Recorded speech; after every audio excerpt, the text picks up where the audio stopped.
All right, let's jump right in. Welcome to this high-speed explainer, where we're going to attempt the seemingly impossible.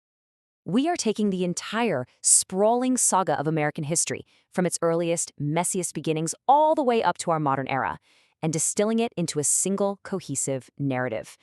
Because, let's be honest, history isn't just that dry list of names and dates you were forced to memorize back in middle school. Not at all. It's a wild, contradictory, and deeply thrilling chronological sprint of people trying to figure out what the word liberty actually means. So if you've ever wondered how we got from wooden ships to the smartphones sitting in our pockets right now, buckle up. We are moving fast. 423. That's a massive number, right? That is the sheer scale of years that have passed since the very first English settlers stepped off a boat and decided to make a go of it in a land they barely understood. I mean, in the span of those 423 years, this experiment has gone from 13 scrappy little colonies to literally landing on the moon. It's a massive stretch of time packed with incredible triumphs and devastating lows. And to really understand it, we need to break it down. So let's kick things off with part 1, Colonies and the Revolution.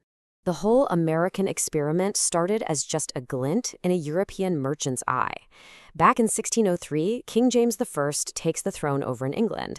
Just a few years later, in 1607, you get the Jamestown settlement, which, by all historical accounts, was an absolute disaster.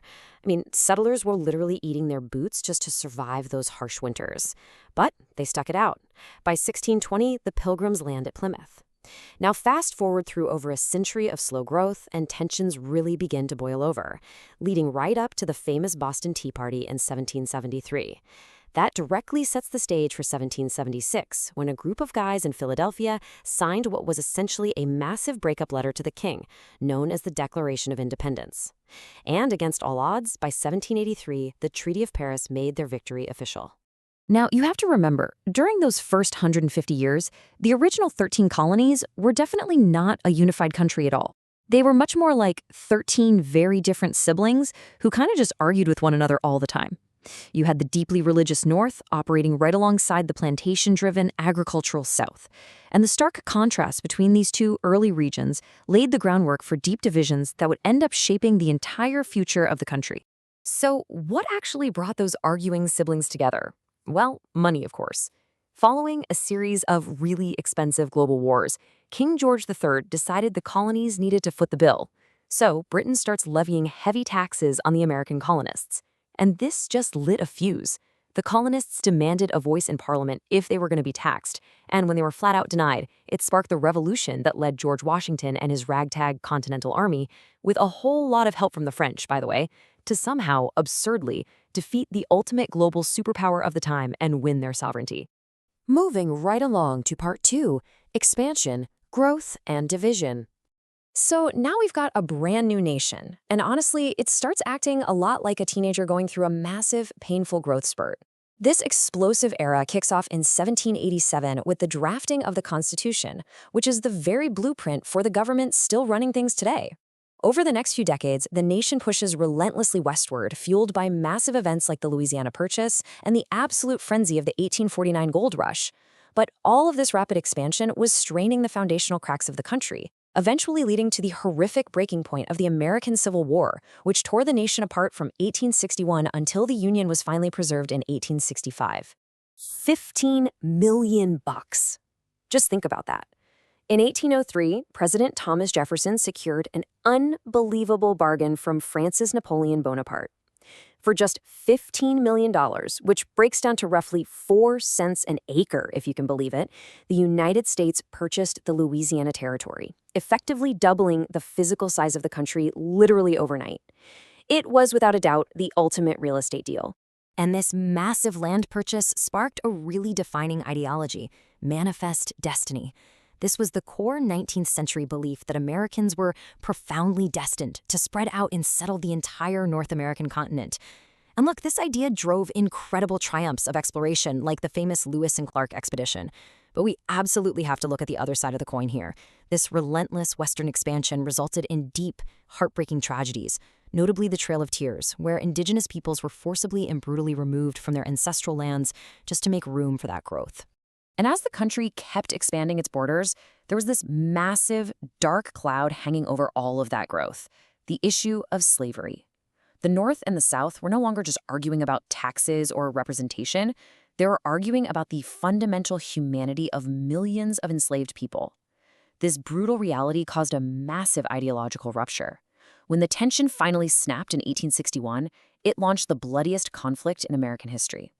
And while the Union was preserved and slavery was abolished in 1865, the deep scars left by this incredibly dark chapter would echo for generations. That brings us to part 3, the rise of a giant. Emerging from the sheer devastation of the Civil War, the country basically shifts into absolute industrial overdrive. The ensuing American century was defined by these massive pendulum swings. It kicks off in the 1870s with the explosive, unchecked wealth of the Gilded Age. But that economic boom eventually crashed right into the desperate, devastating depths of the Great Depression in the 1930s, a crisis that was stabilized only by FDR's sweeping New Deal programs. And just as the country was catching its breath from that, the globe was plunged into conflict again, pulling the U.S. into World War II in 1941 and forcing America to step fully onto the global stage. Now, during that Gilded Age, the nation built the immense manufacturing power that would later completely define its role in that World War. You see a total transformation happening. You've got the rapid rise of transcontinental railroads, finally connecting the coasts, thriving steel mills building cities upward, the emergence of immensely wealthy oil tycoons like John D. Rockefeller. In a remarkably short amount of time, the United States transitioned from a nation made up primarily of farmers to an absolute economic engine powered by factories. Which brings us to the culmination of all that industrial might at the end of World War II. By 1945, the global landscape was forever changed. The United States stood as the only major world power left with its industrial infrastructure completely intact. Coupled with the terrifying brand new invention of the atomic bomb, America suddenly held this unprecedented and dominant superpower status the exact moment the war concluded. All right, part 4, Cold War to the Digital Age. This newly minted superpower status launched a total roller coaster sequence of decades. The post-war era was really defined by the Cold War, a decades-long, incredibly tense staring contest with the Soviet Union. But that competition actually drove innovations like the 1969 moon landing. Then you hit the 1980s and 90s, triggering the digital revolution with the rise of the personal computer and the birth of the internet. The dawn of the new millennium brought the tragic 9/11 attacks in 2001, which abruptly shifted global focus to the war on terror. And now, moving into the 2020s, we're in an era defined by a global pandemic, shifts in remote work, and the absolute explosion of artificial intelligence. But hey, while technology was advancing at warp speed, society itself was still grappling with its foundations. Remember that promise from 1776? All men are created equal? Well, during the mid-20th century, the civil rights movement, championed by visionary leaders like Dr. Martin Luther King Jr., stood up and demanded that the country finally start living up to those foundational words written centuries prior. It was a stark reminder that the American experiment is a continuous, ongoing work in progress. And looking at where we are right now, the juxtaposition is honestly mind-blowing. In the 19th century, cutting-edge communication literally meant laying wooden telegraph poles across the dirt. Today, in the 21st century, we are beaming satellite internet down from space. In the blink of a historical eye, we've become a hyper-connected society. Yet, as our sources point out, even with all of this incredible connection, we remain as politically divided as ever. And finally, part 5, the ongoing experiment. Wow. Okay, we have just sprinted through 423 years of history together, and it's so vital to thoughtfully reflect on what it all actually means. This is a story of truly incredible progress and world-changing inventions, mixed heavily with deep-seated flaws and hard-fought rights. History isn't just something trapped in old black and white photos. It is the very ground we are standing on today. So I want to leave you with this. If you could travel back in time for just 24 hours to any era we covered, where would you go? Would you stand in the muddy, struggling settlement of Jamestown? Would you want to experience the sheer economic boom of the Roaring '20s? Really think about the era that fascinates you the most, because understanding exactly where we've been is the only way to understand where this grand experiment is heading next. Thank you so much for joining me for this explainer, and keep exploring the history that shapes our world.